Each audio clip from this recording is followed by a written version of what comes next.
Welcome back to the podcast of Worksleeve. Today, yours truly is a guest. I'm looking over here because I like looking at myself, but I realize I'm supposed to be looking at this camera. Hi. Okay, alright. So, what made you want to just record this spontaneously? Because I was not planning for this.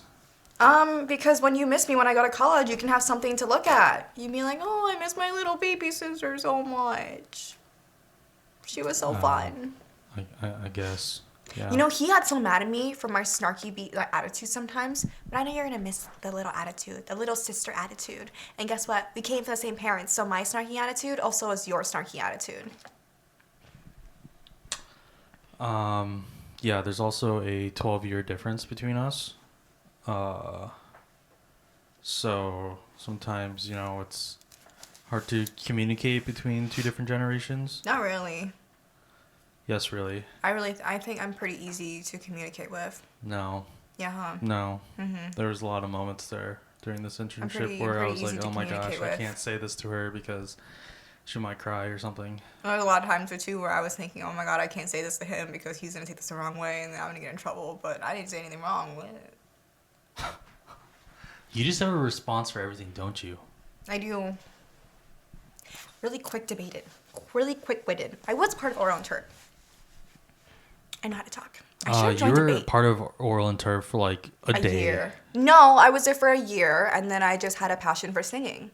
So I just switched over to show choir and stayed to show choir.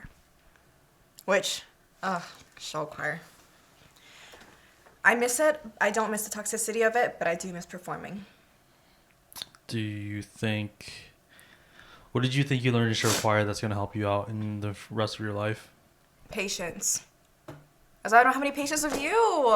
So you didn't learn anything from show choir then? No, you know what the funny thing is? I think it's just like because you guys are my family, it's so easy. Like, when I'm out in public, I have to put this presentable, face to be presentable, right? To be graceful, to be patient, to be understanding, to, all this stuff. But then I come home and, I'm tired.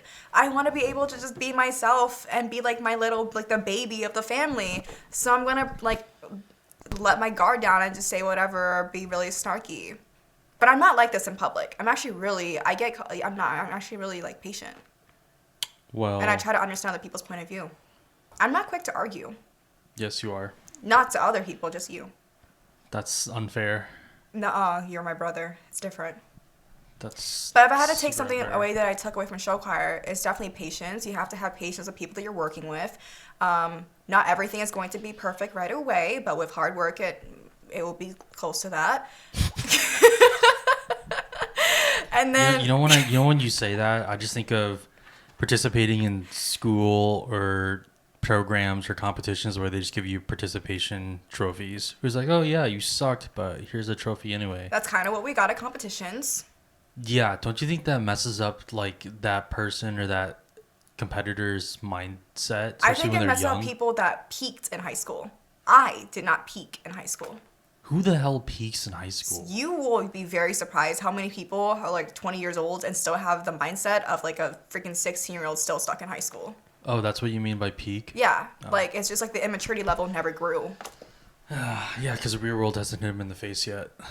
Yeah, that's what I'm saying. They're still stuck in high school. Or they go to college and think it's still high school. Go frats! Go sororities! I say that as I'm about to actually join I might please. join You know what's so funny? Don't. You know what's so funny? Don't. What is it? An Asian? Don't join us or don't do it. We'll see. I don't know. That's just... College is all about new experiences. So I'm going to try everything out and see if I like it. If I like it, then I'll be a part of it. If I don't, then I know my limits. I'll stay away from it. But another thing I learned from show choir is being a leader. Sometimes, even if you don't have a leadership position, sometimes you do need to stay grounded to your discipline and lead the people around you if you know what you're doing. Or if you think you... I always going to be a leader. As I've learned from my choir director, never be the follower, always be the leader.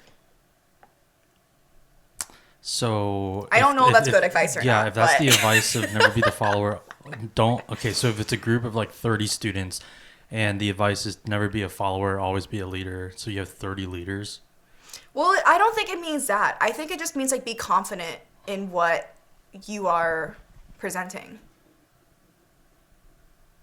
You should, as this is like advice that I actually, oh my God, you want to hear this? I should be a therapist. I came up with this advice, okay? When you walk into a room, there should never be someone above you and there should never be someone below you. You should never be comparing yourself to anyone higher than you or below you because there is no one higher than you and there is no one below you. And you are not above or below anyone. Because you are your own person. Embrace that individuality. Yeah, I guess that's some decent advice. Yeah. I came up with that advice because I stopped going to the gym for like a month because I started comparing myself to other girls there, and that really took a hit on my self-esteem. And what do you think joining a sorority is gonna do to your head? I was joking. I wasn't joking about actually trying it out, but like I don't think I'd join a sorority. Just think about that. What do you think joining a sorority is gonna do to your head? No, but that's the thing. I've never once had any like problems with comparing myself to other girls because I think everyone is special and unique and beautiful in their own way, and you should never compare yourself to anyone. But you know, heartbreak can do a lot of things to you. It can really mess up your head, and that's what happened. I'm fine now. Yeah, I don't think joining a sorority, knowing you and your personality, I don't think you're gonna mesh well with the sorority. What do you mean? What does my personality mean? Explain to me what my personality is. Okay, so let me use another analogy. Okay, it's like you joining like a math club. I suck at math. Exactly. That's what I'm saying. What you joining a sorority is like you joining a math club. But what does that have to do with sorority? It's just you won't fit. Why won't I fit? Because trust me, you won't fit. Why? Explain the personality. Oh my God. I do actually want to know what my brother thinks about me. I think you well, let's just look at the let's start high level. So you're the daughter of immigrants, you're the daughter of refugees. You're not white. It's an Asian sorority. That's even it doesn't matter.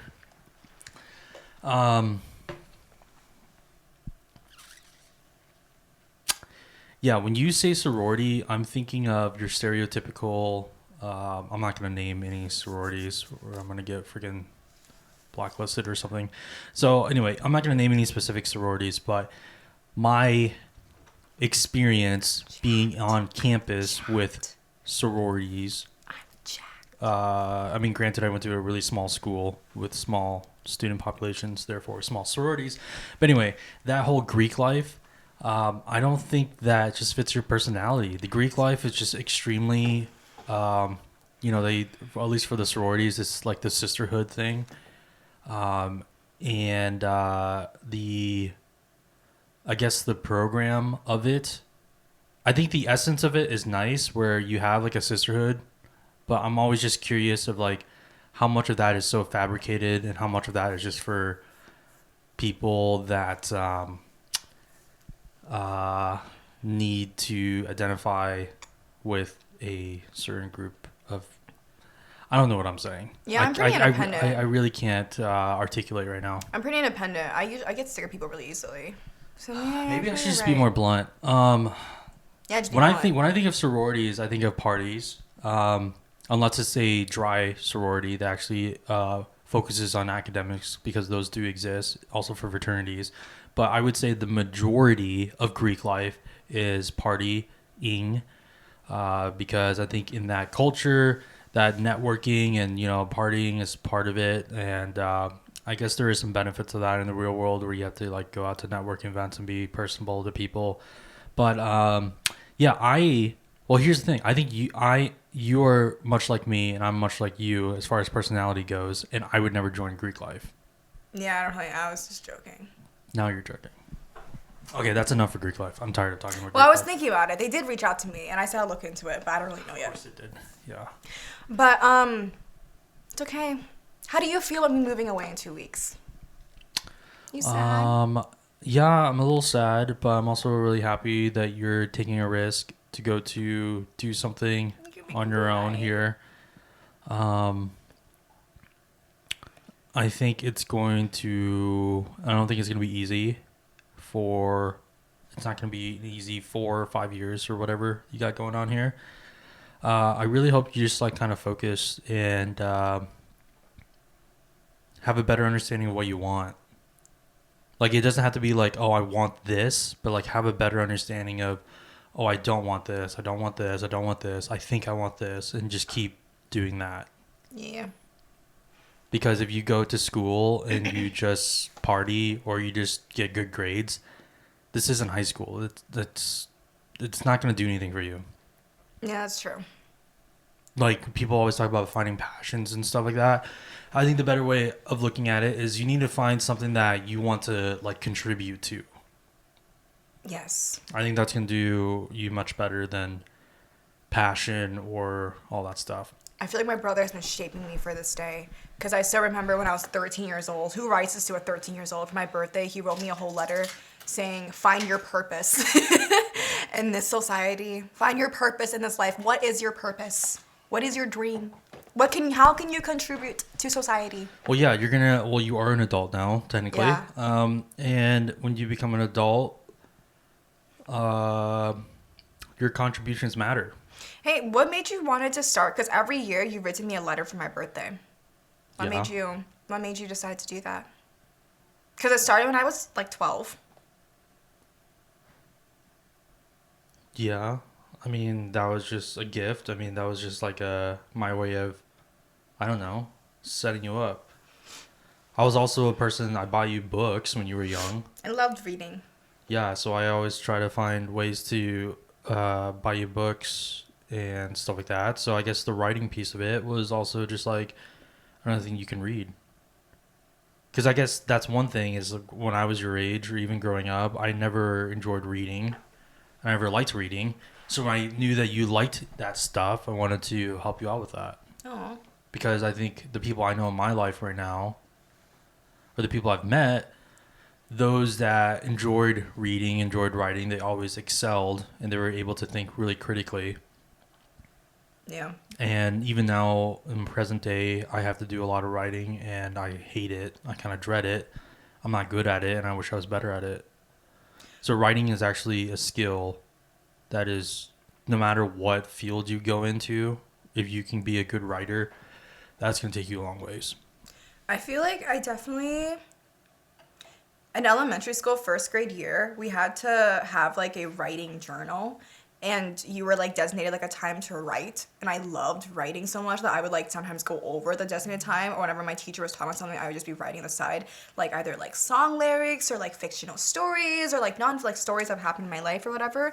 But I feel like as like I progressed from elementary school to middle school to even high school, I started losing passion for like a bunch of writing and reading. Like I remember like freshman, sophomore year, I was part of book club. I was like, I loved writing poetry and stuff like that. And then junior year, I just kind of, shit hits the fan, I guess, and I just like kind of lost my passion for it. And now I try to get back into reading, I try to get back into writing, but it's just hard for me to stay motivated and stay grounded into doing what I like. So I'm hoping that college will kind of, I don't know, I feel like there's so much more opportunities in college to invest more in your hobbies, your passions, whatever you would like to do. I hope to invest more into that. I think another thing I definitely want to do in college is participate in either open mic nights or like join like music stuff. For fun time, to like as a stress reliever. Yeah, I think that'd be fun too. When I was in know. college, I was pretty involved in music and stuff like that. And that was a lot of fun.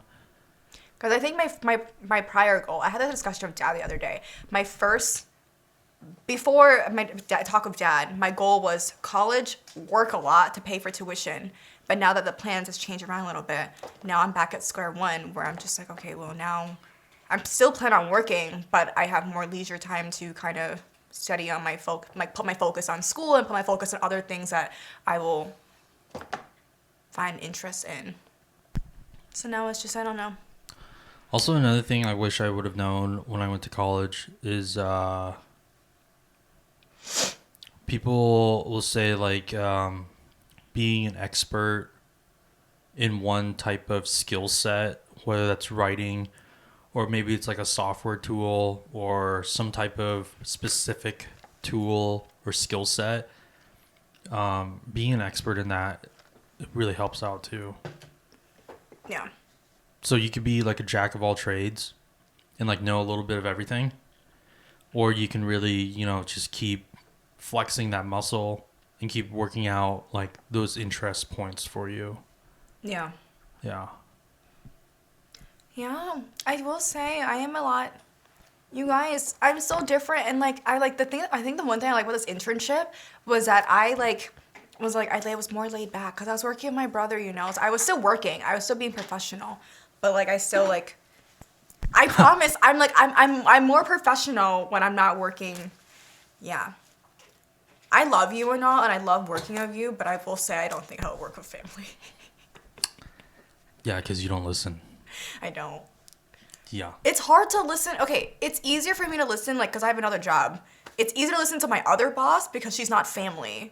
And, like, I can't be, like, Yeah, you know? but let's remove this family thing out of the equation. Yeah, I know it's unprofessional. Stop it. But let's remove the family out of the equation and let's look at just like the business entity. Yeah, that's smooth, bro. Yeah, I know. But this is That's the reason. how nepotism happens. Yeah, you know what but nepotism you know... is? Do you know what nepotism is? What the heck's nepotism? You know, you'll probably experience this when you have your next internship or when you have your first job. You work at a company, they're family owned or something, and it's like the president's daughter, the president's son is also like the chief operating officer, the chief marketing person.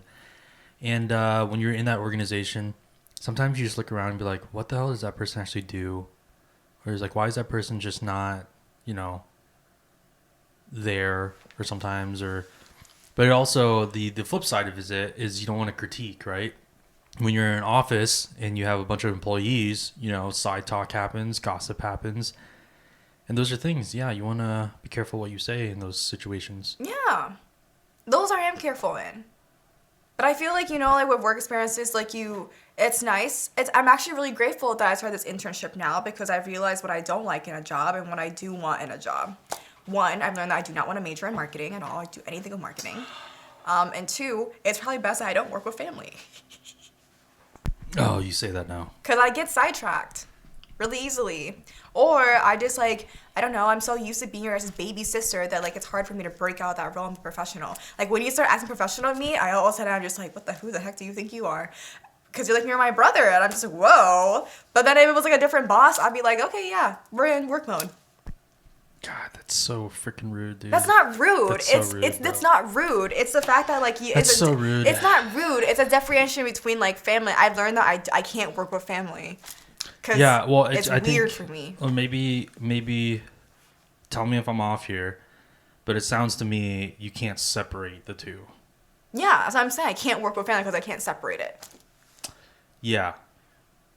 Which I know now. Yeah. It's a good thing. Some people are just not meant to do certain things, and I'm just not meant to work with my family. But let's dig a little deeper.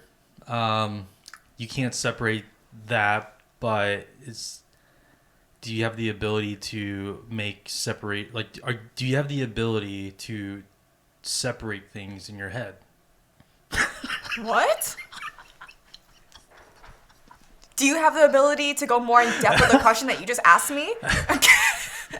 Do you have the ability when your personal life, all the stuff that happens in your life, and the task or project at hand is in front of you, do you have the ability to remove yourself from distraction and noise and focus and get stuff done? Yeah, I do. And you've seen it firsthand too. You cannot tell me I don't. Remember the day dude, here's a story. Earlier this summer, right? Not earlier this summer, like after the school year ended, like May 22nd, because I got broken up the May 21st, okay? Rolling my eyes out, couldn't sleep the whole entire night, like heartbroken and all. And I showed up at 7 o'clock in the morning to work. I didn't want to show up. I looked depressed as heck, and I looked bad, and I still showed up, and I still worked, and I still recorded. I took pictures of stuff. It may have turned out badly because I don't know how to work his camera. We couldn't use any of the photos. I didn't know, but I did talk to some of the marketers. I built some connections. I looked around, and, I talked to people. And then also, so I was on task. But also, I have another job where there are days where, this summer really tested me because I've never worked that much hours in a day consistently every day. Like, I've never done that before. And at first, it was really, technically, it's, typical 40 hours a week. Yeah, but I'm just not used to that. Yeah. Because, I've never done that before. Yeah. So it was, draining at first. At first, it was fun, and then, I said, just kept going. You didn't do that at A&E for the summer? The freak, man. No, but also at A&E when I was working there, I mean, I worked a lot of hours there too, but when I worked over there, I was working with my best friend.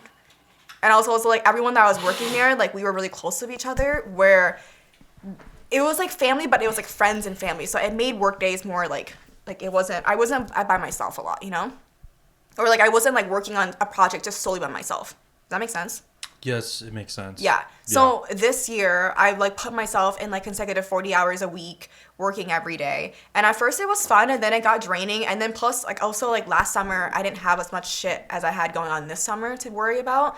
So yeah, I had to learn to differentiate. Like at my other job, if I didn't differentiate, I would have messed with people's drinks. And that's a different story because I would have freaking either poisoned someone or like, yeah.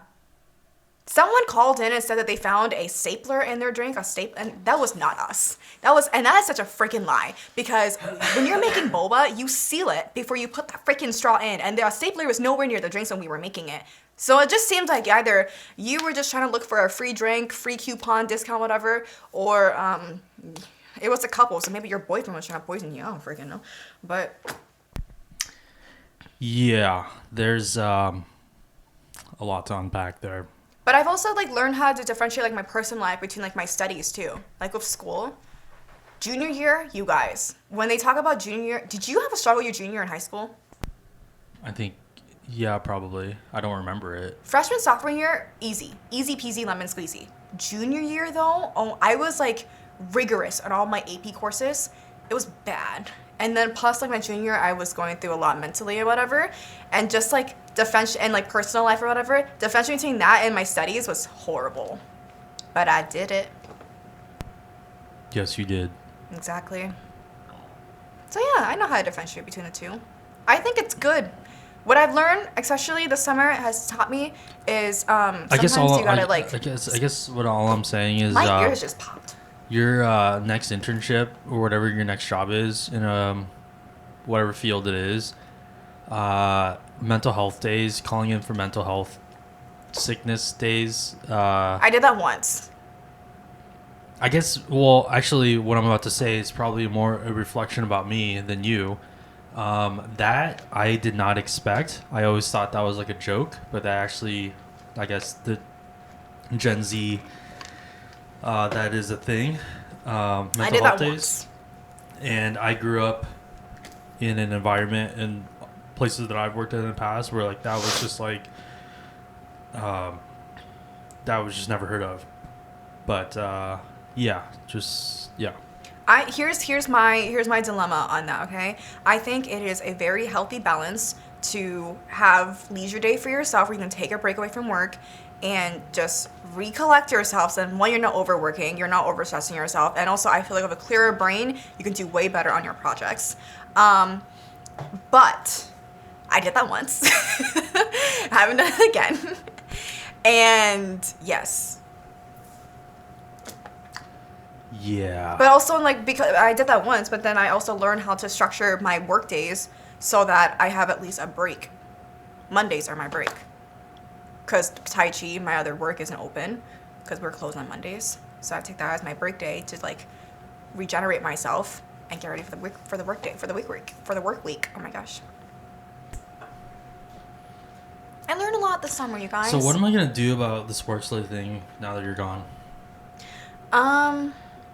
Do you have any advice for me? What the hell am I supposed to do here? Just talk. I don't know. Because I think you helped out a lot. You booked all the guests that we've had. So since you joined, we've had four guests. And as you learned through that process, that takes work, right? To line schedules, to reach out, to do the recording and all that stuff. I mean, shoot, think about all the hours you put into that. How the hell am I supposed to do that by myself? Any advice? Well, to me, it wasn't that hard because that was like my main job. You know what I mean? Like, I didn't have the other stuff that's on your plate. I just had that on my plate.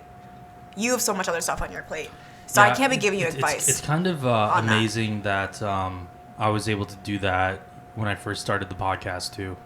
Yeah, you should be very proud of yourself. In retrospect. And before that too, I did it like every month or every Wednesday. I don't know how I just don't know how I did that. You can switch it back to every month if you really needed to. But also at the same time, I think I love being a therapist for my brother.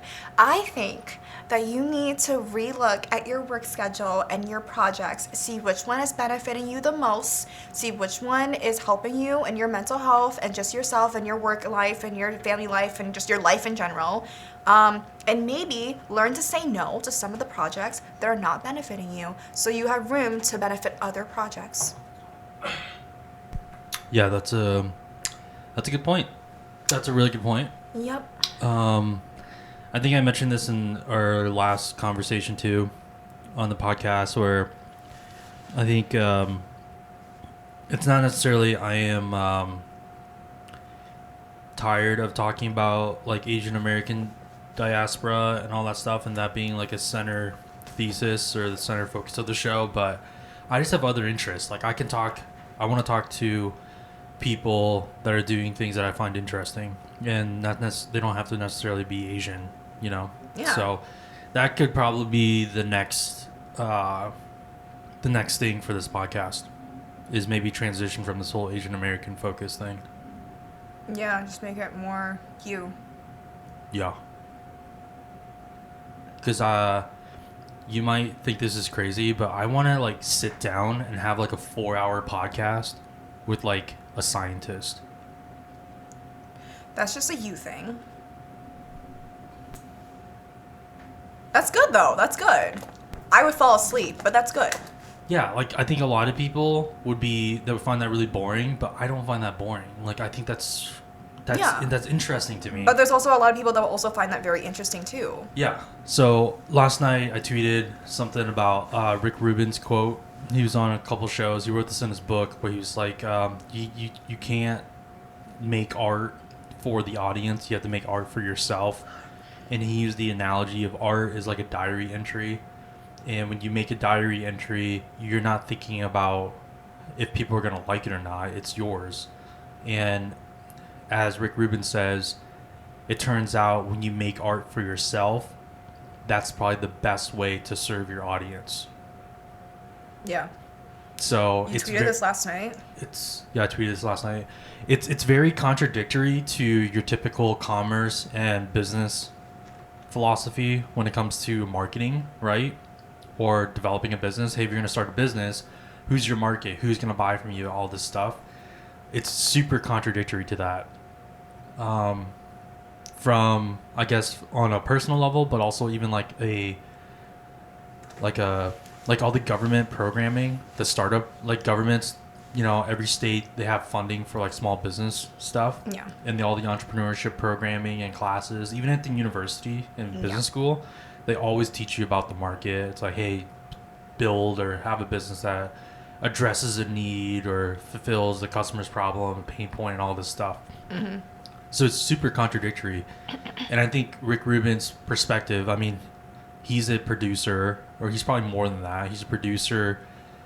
He probably calls himself an artist and all this other stuff too. But I think for me, that quote resonated for me because one, it's different. It's a different mindset, which I always like. I always like doing something a little like alternative. But two, the art piece of it, because in the podcast and even in the work that I'm doing now for my clients, there is not as much as I would like, but there is some artistic narrative or there is some artistic decision to it. I don't really call myself an artist, but I always enjoyed art. I always wanted to participate in art. So I think that quote makes more sense to me. Yeah. That's good. Good analysis. But I heard you, you tweeted this last night. I thought you told me this quote like 3 weeks ago. Yeah, I've had it. I've tweeted it probably a couple times now, but I tweeted it again last night. My deja vu moment. Yeah. I tweeted it again last night because that quote just keeps playing on repeat in my head. Yeah. When I do projects for my clients and stuff, yeah, that's just the mountain that I always have to like climb is like, okay, I have to make sure that this I need to know who the audience is, who's going to watch this, who's going to read this, who's going to do whatever to it. And I got to make sure that I fit their criteria, but that's just so hard to know because I'm not them. It's like, how do you make something when you don't even know? You've never been in their shoes before. Well, that's what it's just like. I think that's another thing that I just don't like is how like people are starting to make what creatives are trying to make like stuff that will appeal to a specific demographic of audience or just audience themselves, and that's how you're losing originality and individuality is because you're not doing anything that will appeal to yourself. You're just trying to be a Muppet to someone else's character.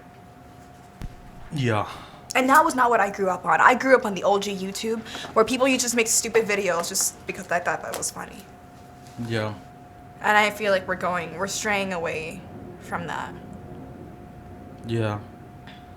And I think AI doesn't help that with either. No, I don't like AI. Everyone knows my opinion on AI. I hate it. I hate it. I hate it. I hate it so much.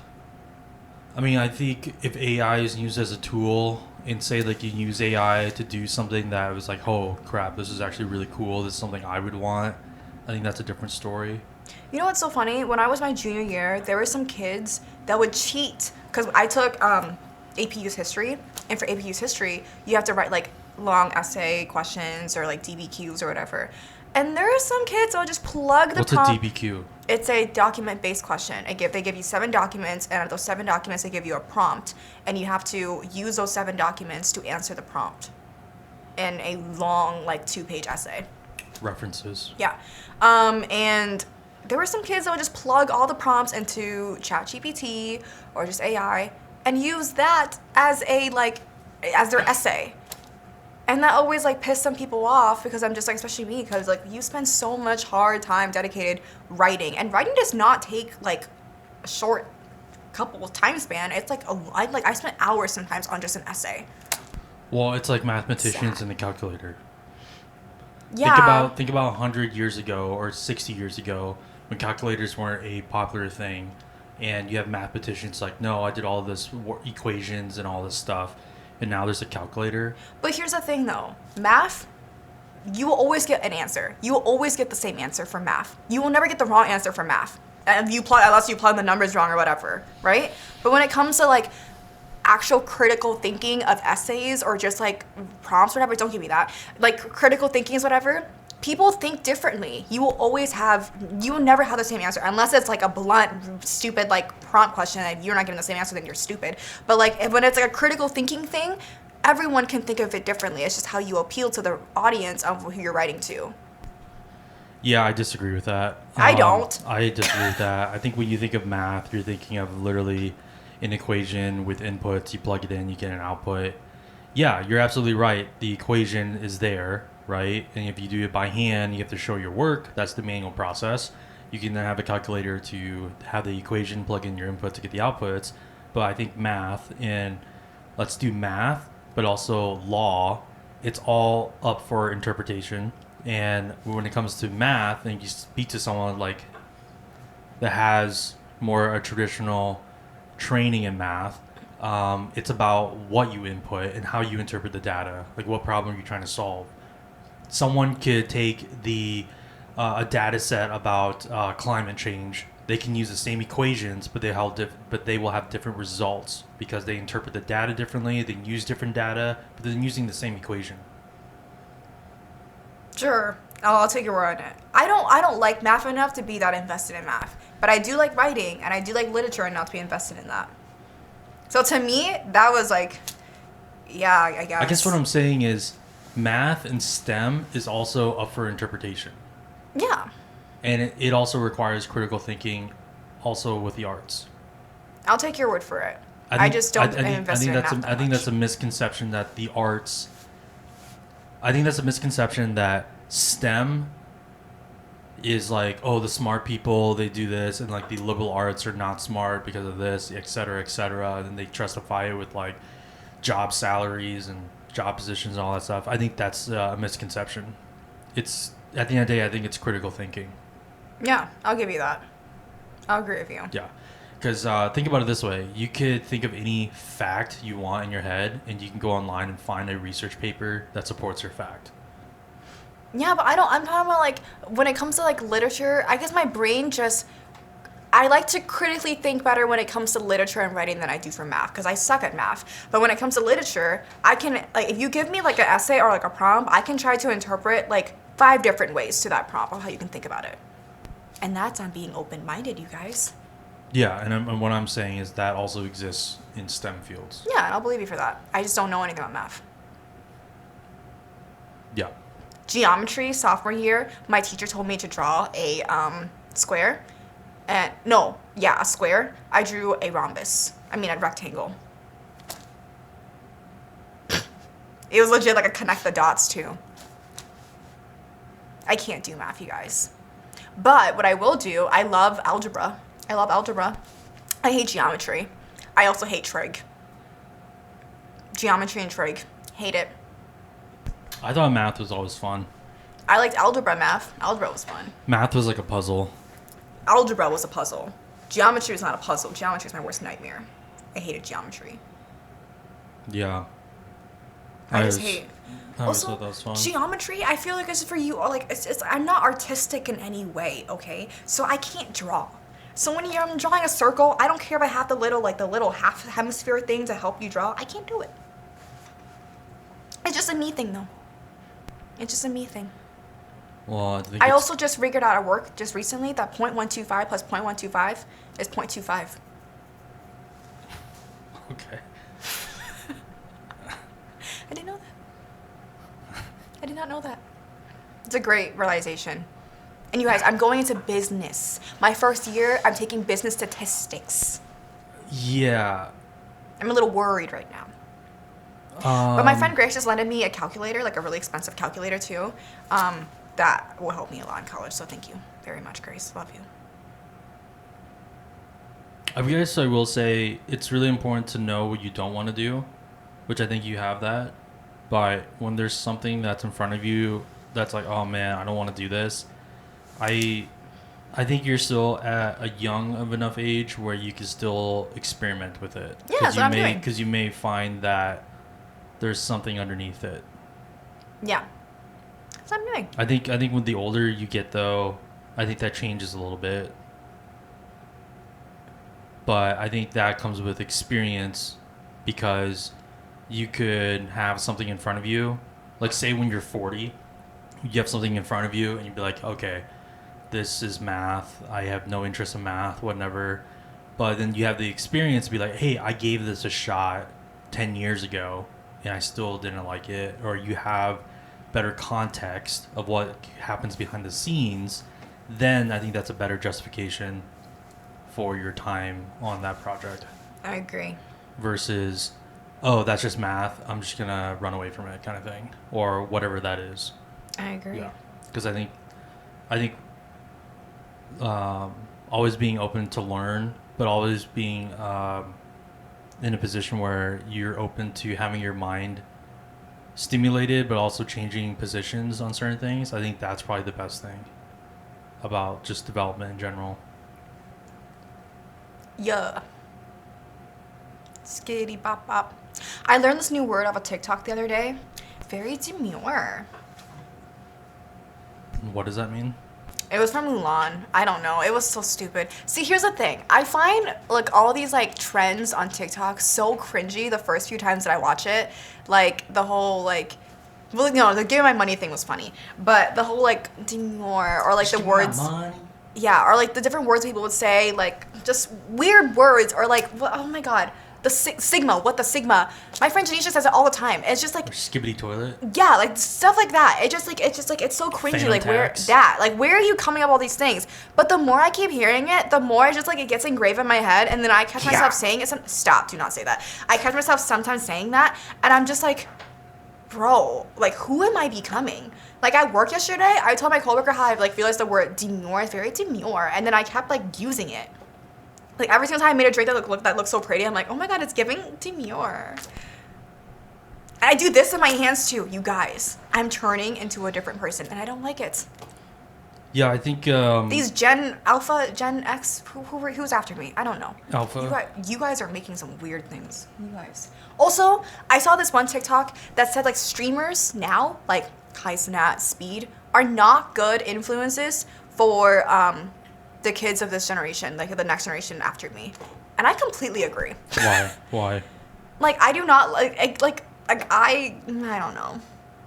It's just, I grew up with streamers that like play what? I grew up with streamers that like play video games or just like, do like funny pranks or whatever. But like I feel like Kai Cenat and just Speed, especially Speed, just the way they treat women and just the way they treat everything else is just like, it just seems so disrespectful. Like I feel like They're freaking kids. Yeah, but at the same time, they're the same age as me, and I feel like it's just, you know, it's like it's not good influence because there are little kids watching them. Yeah, but think about it. This is when I was growing up and I was a kid. Instead of streamers, I was watching Nickelodeon, and they just released a documentary about behind the scenes or whatever about all the pedo stuff that was happening in Nickelodeon. I also was watching Nickelodeon. Yeah, but in retrospect, there were some problematic things in there too. Well, yeah, but it's just, I don't know. I always have an issue of our society. I think streaming's the new wave. I don't like it. I don't like it. I mean, for me to be like an avid, like I guess technologist or try to be ahead of the innovation stuff, I don't know if I can do streaming. That right there is just like, damn. I used to stream Sims 4 games. Streaming is just like a whole nother ballpark. But also, it's just like, I don't know. I feel like if I ever do have kids, that's very rare. But if I ever do have kids or whatever, I'm making them watch everything that I watched growing up. I feel like I grew up pretty okay.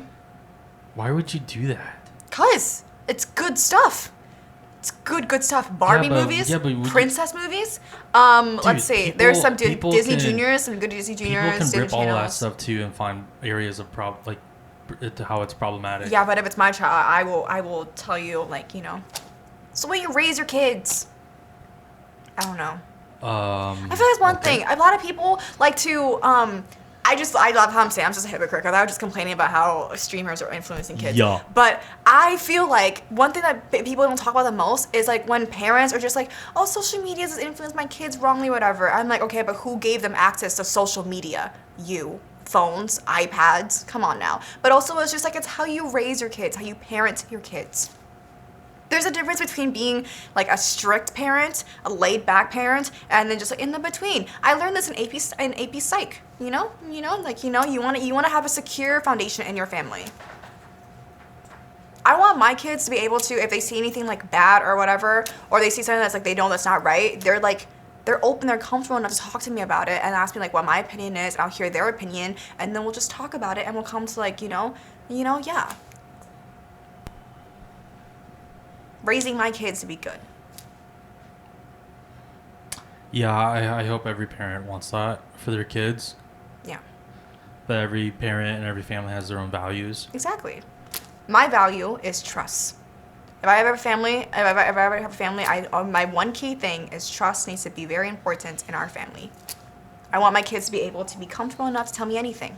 They don't have to if they don't want to. Actually, I'm saying comfortable enough, but I want them to be able to come to me if they have any worries or concerns or want advice or whatever. Yeah, but then they don't want to All come that to good you stuff. because if they come to you, you're going to make them watch freaking Disney Channel shit. No, I'm not. I'm going to talk to them. I'm just saying, like, you guys should watch, like, or, oh my God, I love reliving my childhood whenever I'm sad, and we're Vietnamese. So when I grew up, I did not watch Disney, like, princess movies. You know what I watched? The Vietnamese versions of it. But as the Vietnamese, it's called Ngày Xưa, Ngày Xưa. It's like, it's like an on-stage musical performances of like Aladdin or Cinderella or just like Vietnamese folk tales, Tam Cam and stuff like that, like on stage, and I loved watching it. It made me so happy, and now I'm rewatching it again because I'm sad, and it makes me happy. I just got done watching this one, Cầm Chú Chiếc Chòe. Basically, it's about a princess who grew up and she was super spoiled, and she became really ignorant and very cranky and kind of like mean. And then because of that, her dad tries to marry her off, thinking that would like help her, like, you know, be nicer and calmer. And then she learns her lesson because like her dad arranged this like marriage of her to a really like ugly guy that lives in the wood or whatever. And then she learns to love him and she learns to protect her family and everything and use her power for good. And then at the end, it turns out the ugly man was a prince. Charming prince. Beauty and the Beast style. Woo! But like the princess was wrong, not the prince. Yeah. And now I'm watching this other one called Something Tweeting, I think is what it calls. Yeah, my childhood memories is watching like Howard Stern at like 3 a.m. Yeah. Which is not good. Mom and dad raised us both differently. Yeah. Not really. Actually, I don't know what happened. Yeah. Well, I didn't have the internet. I had the internet when I was like 14 or something like that. I barely had the internet too. I watched it on cable. Yeah, but even then we didn't have Vietnamese channels, so I was limited to VHS tapes, and that was limited. So on cable, I just have, memories of watching freaking Howard Stern at 3 o'clock in the morning on E or something. That's It's crazy. like late night TV, which was adult content. Jimmy Fallon would have been my late night TV. Love Jimmy Fallon. Or wrestling. I watch a lot of wrestling. I also watch a lot of wrestling too. Yeah, those were the good old days. Love WWE. But the old, I hate. I've not watched any of the new contents of WWE. Yeah, it's changed quite a bit. Yeah, I don't like it, so I stopped watching it. Yeah, it's changed a lot. I'll still get into it now, but I don't know. It's definitely different. And then I used to like. It was a lot fake more wrestle. raunchy. It was also more raunchier and a little bit more. It wasn't as family friendly back in like the early 2000s. And I used to like fake wrestle with my body pillow that grandma made me on mom's bed and break things. It was fun. Yeah, that was you channeling your Vietnamese rage. I thought I was the Bella Twins. I thought I was AJ Lee. Yeah, I thought I was the shits. But then I also grew up in like the start of YouTube. So are you gonna get into like fashion and writing and for fashion blogs and like things that you like and enjoy? Are you gonna do that? That'll be really fun. Why don't you do it? We have this talk multiple times. It's called I'm trying to find the motivation for me to do stuff that is good for me. Because I lack in motivation whenever I do something that's good for me, whenever I want to do something, I lack the motivation to do it. But when it comes to motivation for doing something for someone else, I have all the motivation to do it. But we're getting there. I started journaling. I started reading more. I started doing some self-care stuff. The motivation is there. Whenever I cook, I clean the dishes. I cook. Whoa. Whoa, no you don't. Yeah, I do. No you don't. I cook. No you don't. On our girls' trip, I made breakfast every single morning. Oh wow, putting it into the microwave. No, I That's actually great. cooked. Janisha she filmed the whole entire thing, the whole girls' trip lunch, she put on YouTube. You see me cooking. You see me it's on flipping the YouTube? pancakes. Yeah, you see It's me on flipping the YouTube? pancakes, flipping the French toast, baking the French toast. Cutting your finger off, burning yourself. No, Making and then a I mess. actually cook at home. I actually made avocado ice cream for everyone to eat at the girls' trip, and then just the other night I made avocado ice cream for me to eat because I got hungry. The frick, man. You are just the only one that's never tasted my cooking, but I made amazing pancakes. Yeah, that's a freaking jab, bro. You just don't like ask me to cook for you. I'll cook for you. You just never do. That's a freaking jab, bro. But I love cooking. Cooking's actually fun. And then cleaning, I'm learning to get more appreciative because of my job at Tai Chi. Because when you're done making a drink, also my job is closing, so I clean the whole kitchen when I'm done. So I'm getting more appreciative of cleaning, which was never a thing because I hated cleaning, but now I'm getting more appreciative of it. I saw myself at the Target aisle the other week looking at cleaning supplies, and that's how I knew I was growing up. Yeah, I still think like you probably have like a bunch of hair, like ingrown hair in your skull, and like there's a What? bunch of knots in there. So it's like if you were to go into surgery and like an open head surgery and they cut off your skull to look at your brain, it'd just be like a bunch of tangled hair in there. What does that have to do with anything that I was just saying earlier? No, but I'm getting more appreciative for just like adulting. I have a credit card that I'm using responsibly. Oh my god! I'm Here using we responsibly. go. I actually am using it responsibly. I'm only using it for food and then like personal items, like grocery shopping. And I will only use what I have actually in my actual debit card. I'm not gonna because I pay it off right away. Or I wait for the pending things to go in and then I pay it off right away. I actually made my first credit card payment this morning. I was so happy. I did it, y'all. We're building credit. Yay! Yeah. I have a early birthday dinner next week on Monday with my girls. She's adulting. I went to Mall of America. I drove all the way to Minneapolis by myself with my best friend McKenna, and I went to Mall of America. Spent 6 hours at the mall, and I only spent $230. So I'm so proud of myself. Yeah, about that. Like, I'm bad with money, but lately I've been better. Yeah. Yeah. So I'm pretty proud of myself. She's adulting. Adulting 101. Yeah, you know, healing. Healing's a big thing. Journaling helps. Journaling really does help. Yeah. You know, if you have a faith system, go to church, go to the temple, wherever you go, you know, pray. It's good. It's good for your soul. If you don't believe in faith, that's okay too. Yeah. You know, yeah. It's just great. It's just like, you know, learn to love yourself day by day. It gets better. Yeah. Yeah, this is gonna be interesting. And also, like, I love how everyone could tell whenever I'm going through shit because my face will show, because I have hormonal acne. So whenever I'm stressing, you can just tell on my face right away. It's been going down though. I'm good. My skin's been actually pretty clear. So I'm proud of myself for that. Yeah, I don't know how you're gonna do in Minnesota. What is that supposed to mean? I think you'll like it. I think I like it too. How have you been seeing your little sister grow up since I was a baby to now? Are you proud of me?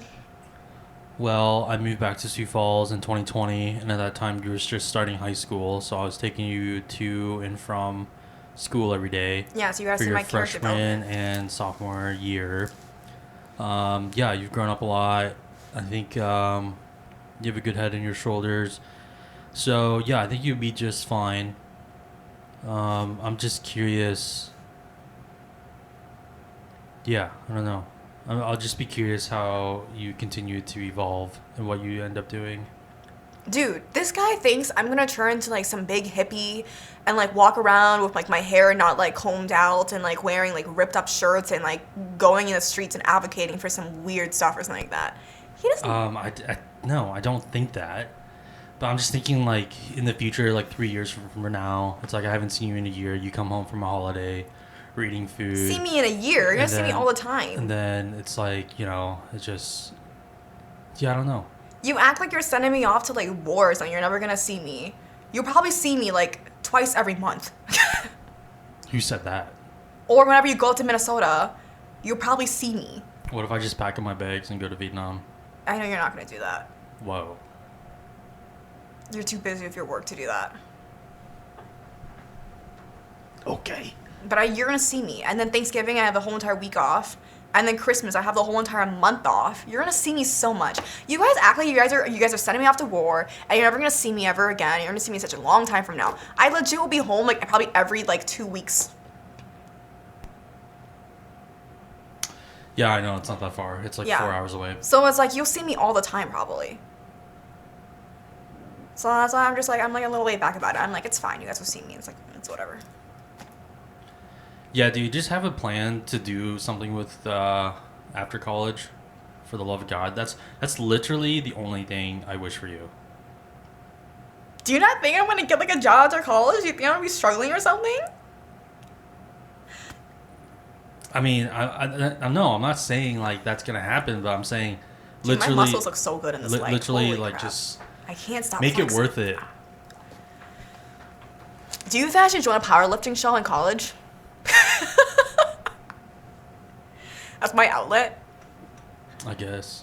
That would be really okay. I may look small, but I went to a powerlifting meet like a month ago, or whatever. There are girls in my division, my weight class, whatever, and they're balling it out there, and they're balling it out there. I'm like, I want to be like you.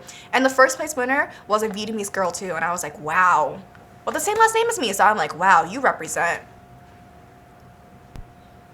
We small, but we got the determination. So, what do you think about people, transgender people competing Okay, in girl sports? don't get started with political stuff with me right now, because I'll go on a whole.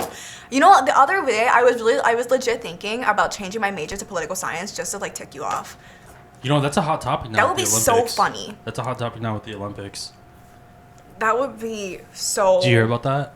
About how someone was saying that I don't know her name, but how she wasn't a female, she was a male.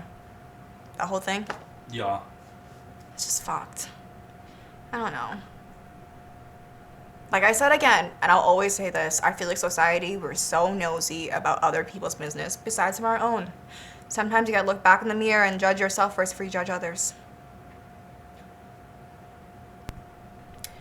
That's all I'm gonna say about this. Actually, you know what? Have you heard about the whole It Ends With Us movie and the whole Blake Lively and Justin Baldoni drama right now? Have you heard anything about that? Basically, okay, I'm a big reader. There's this book called Ends of Us by Colleen Hoover that was published, like, I want to say 2016. And I read it when I was a freshman in high school, which, by the way, I probably should not have read it as a freshman in high school. But as a freshman in high school that was into her Wattpad cringy stories, I ate that shit up. I was like, this is the best book ever. Great. It talked about domestic violence. And I thought, like, it like, shined light on the topic so well. And it, like, really brought light to the issue. And I was like, this book's great. Like, great awareness, right? Flash forward like 4 years later, Justin Baldoni got interested in the book and he was like, you know what?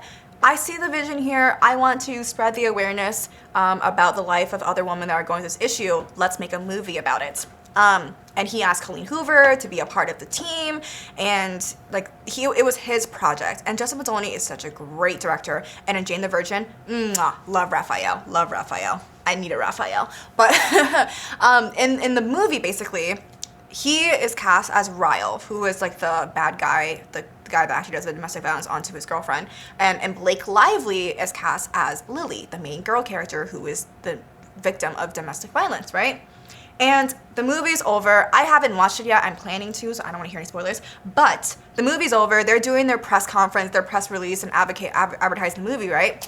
Justin separates himself from the rest of the cast, and whenever he is getting interviewed, he's actually shining light on the issue. He's actually talking about the importance of bringing awareness to domestic violence and how there are women struggling and how there are women living in fear of domestic violence every single day, and how this project was to shine light on that topic to make them know they are not alone, that help is out there, and all this stuff.